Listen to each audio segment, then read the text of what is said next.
여기 위원님 도시교통위원회 위원으로 활동하고 계시고 4선 네. 일일 감독관인가 뭐 활동하시면서 이런 말씀을 하셨어요. 누구나 걸어서 편하고 쾌적하며 안전한 거리를 조성하는 것이 맞다. 네.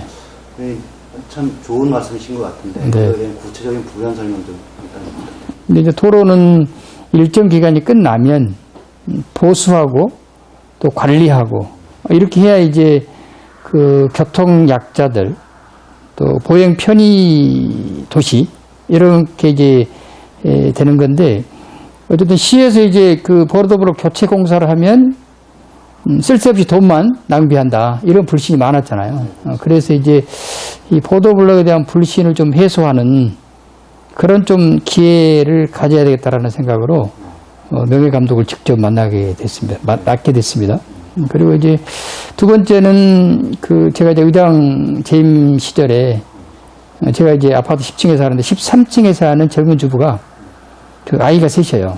아이가 셋인데 연년생이라 제일 막내 아이는 유모차에다 태우고 그다음에 둘째, 셋째 아이는 좌우에 보행기에다 걸리고 보행기를 밀고 이제 뭐 시장도 가고 또 이제 은행도 가는데 그 교통약자들이 보행하기가 굉장히 불편한 그런 도로예요. 그래서 이번 기회에 먼저는 이제 보도블록에 대한 불신을 좀 해소하는 데 기여를 하고 또 제가 이제 지난번에 지방선거를 나오면서 그 아이 셋을 키우는 그 젊은 주부의 간곡한 부탁을 제가 지방선거 과정에서 공약으로 제시를 하고 어떻게 보면 공약을 실현하는 그런 과정이기 때문에 공약을 제시한 사람이 이 공약에 담겨 있는 여러 가지 아까 말씀하신 대로 편하고 안전한 그런 그 도로가 만들어지는지 여부를 끝까지 감독하는 것이 제 책무라고 생각이 돼서 7대 의회 마지막 그 사업이 아닌가 싶은 생각이 드는데 마지막까지 최선을 다해서 시민들에게 봉사하는 마음으로 명예감독권을 받게 된 것입니다. 개보선언 과정에서 네네. 부천시의 경우는 그 안전 그 점자 보도블록이 사라지고 있는 네. 상황에서 이왕에 설치되어 있는 것을 없애버린다는 것은 문제가 있다고 생각하거든요. 거기에 대해서 어떤 생각을 갖고 계십니까? 시대가 바뀜으로 인해서 후천적 장애인이 많아지는 시대잖아요. 네, 갈수록 장애인이 늘어나는 거고. 그래서 특히 이제 그 보행 환경 개선을 통해서 장애인들이 휠체어를 타고 관공서나 금융기관이나 어쨌든 뭐 시장을 보러 간다든지 그렇게 편안하게 하려면 점자 블록을 계속해서 좀 확대해 나가는 것이 바람직하다. 이런 뭐 생각을 뭐 시정부나 뭐 또 의원들이나 똑같은 생각을 갖고 있을 거라고 예측이 되지만 이제 개보수 과정에서 그것을 꼼꼼하게 들여다보지 못하는 그런 아마 좀 불찰이 있는 것 같습니다. 이제 장애인 정책의 가장 중요한 게 장애인 이동 편의 문제. 본인 스스로 보호자 없이 이 휠체어를 밀고 다니려면 그런 그 보행 환경 이런 것들이 좀 더 좀 편해지도록 시설 보완을 하고 또 시설 보완을 하는 게 문제가 아니라 그것이 계속해서 유지되고 관리되는지 여부 그런 것들을 좀 점검해야 된다고 생각합니다. 그쪽에 조례도 찾아보고 그랬는데 부천시에 그런 조례가 없었습니다. 편의시설 점검에 대한 조례. 예예. 근데 그걸 제가 보면서 사전 점검이라는 항목만 있었고 네네. 사후 점검이나 정기 점검이 빠져 있었습니다. 네.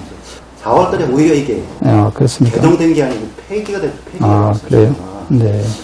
그 배경이 좀 어떤가 궁금하고요. 네. 혹시 의회 차원에서 대안이 있어서 그 폐지를 한 것인지 앞으로 또 어떻게 할 것인지 좀 설명. 폐지가요? 네, 그렇죠. 그러니까 장애인 편의시설을 만들었으면 그 편의시설이 장애인들이 이용하기 과연 편리한가, 불편한 점이 무엇인가, 라는 개선 점도 나올 수 있을 것이고, 또 이제 모든 시설들이 한번 구축해 놓으면 평생 가는 게 아니잖아요. 그래서 그 관리하고 유지하고 보수하고, 그런 기능이 빠져 있다면 그건 좀 문제라고 보여지는 건데요. 아까 말씀드렸듯이 역행하고 있는 거죠. 조례를 네네네.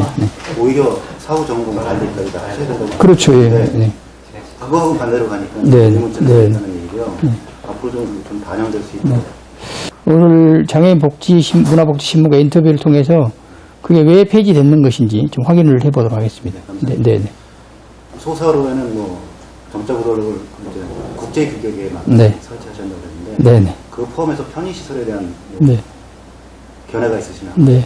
그 인도 같은 경우도 그냥 보행 편의가 아니라 걸으면서 뭔가 좀 교류가 있고 낭만이 있고 전통이 있고 푸체니 같은 경우 이제 문화도시라고 그러잖아요. 그래서 문화와 그 보행 또 지역의 전통, 역사 이런 것들이 좀 융합돼야만이 이 새로운 보행 환경, 보행 친화 도시가 되는 것이지.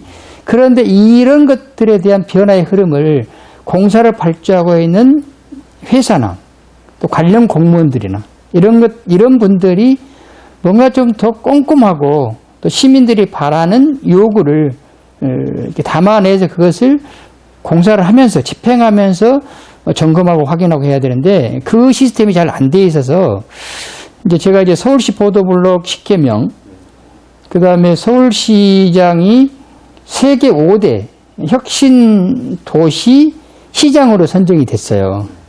이 보행하기 좋은 도시.